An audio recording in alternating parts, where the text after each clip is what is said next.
بچے پاکستان کی آبادی کا بہت بڑا حصہ ہے۔ ہمارے معاشرے اور ملک کی تعمیر و ترقی کا انحصار انہی پر ہے، لیکن لمحہ فکریہ ہے کہ جن معصوم ہاتھوں میں قلم کتاب یا کھلونے ہونے چاہیے تھے، ان میں ہوٹلوں کے جھوٹے برتن، ورکشاپوں کے باریک اور اوزار یا ہمارے گلی محلوں میں پھیلے ہوئے کوڑا کرکٹ نظر آتا ہے۔ جو عمر اسکول یونیفارم پہننے کی ہوتی ہے، وہی عمر گریز یا آئل سے آلودہ کپڑوں میں گزر جاتی ہے۔ یعنی غریب گھرانوں کے حالات ان گھرانوں کے بچوں کو کھیلنے کودنے اور پڑھنے لکھنے کی عمر میں انہیں معاشی ذمہ داریاں اٹھانے پر مجبور کر کے محنت کش بنا دیتے ہیں۔ بچوں سے مشقت لینے کا عمل ہمارا بہت اہم سماجی اور معاشی مسئلہ ہے، تاہم اسے وہ اہمیت نہیں دی جا رہی جو اسے دی جانی چاہیے۔ کارخانوں اور کارخانوں میں بچوں سے کام لینے کی بڑی وجوہات بچے بڑے افراد کی بنسبت بہت کم معاوضہ دیتے ہیں۔ بچے اپنا کام انتہائی محنت اور دیانتداری سے کرتے ہیں۔ وہ کسی قسم کی افراتفری نہیں پھیلاتے اور نہ ہی کسی قسم کے مطالبات کرتے ہیں۔ ان کے اخراجات نہ ہونے کے برابر ہوتے ہیں۔ پہننے اور کھانے پینے میں زیادہ پسند یا ناپسند کا دخل نہیں ہوتا، چنانچہ بڑوں کی بنسبت نہایت ہی کم معاوضے پر بھی خوش رہتے ہیں۔ بچے گھروں میں آسانی سے کام کر سکتے ہیں۔ بچوں کے ہاتھ بعض مخصوص سمتوں مثلاً تعلیم بافی وغیرہ کے لیے موزوں ہوتے ہیں۔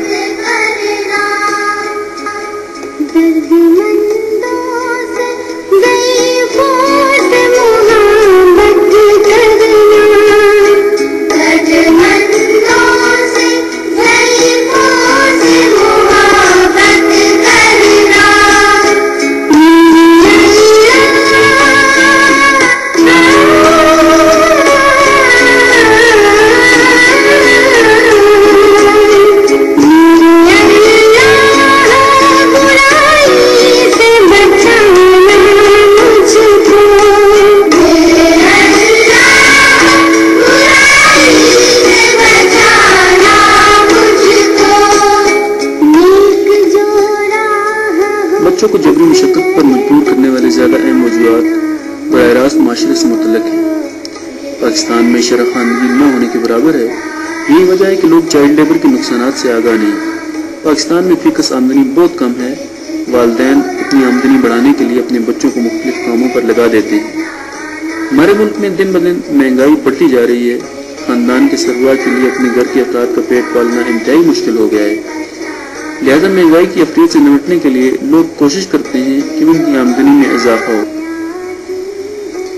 اسی لیے وہ اپنے ساتھ بچوں کو بھی کام پر لگا دیتے ہیں۔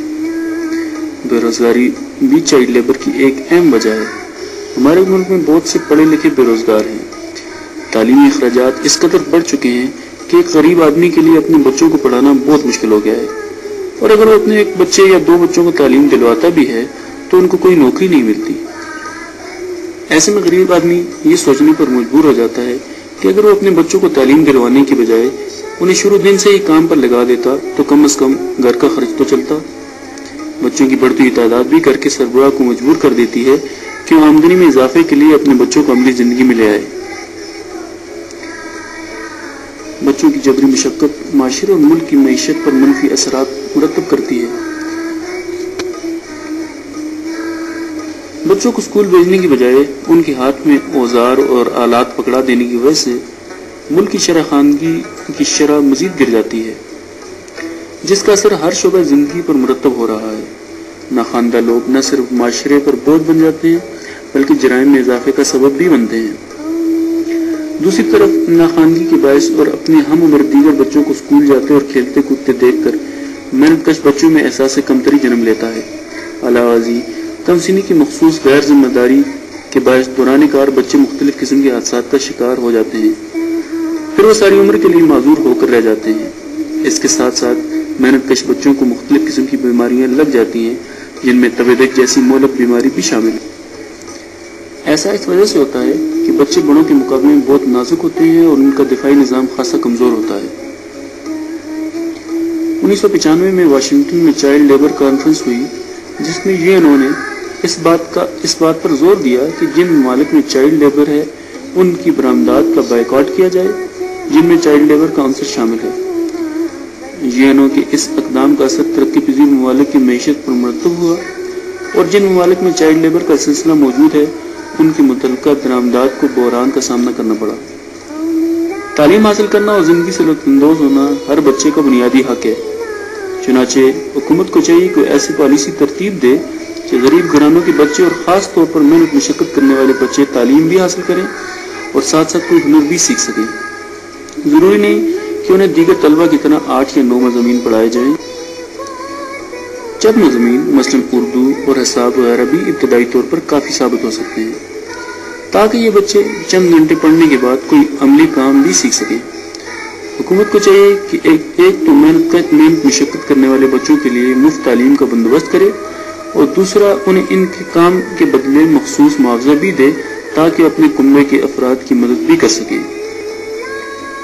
بچوں کو مشقت، خاص طور پر جبری مشقت سے بچانے کے لیے والدین کی تربیت بھی بہت اہمیت کی حامل ہے۔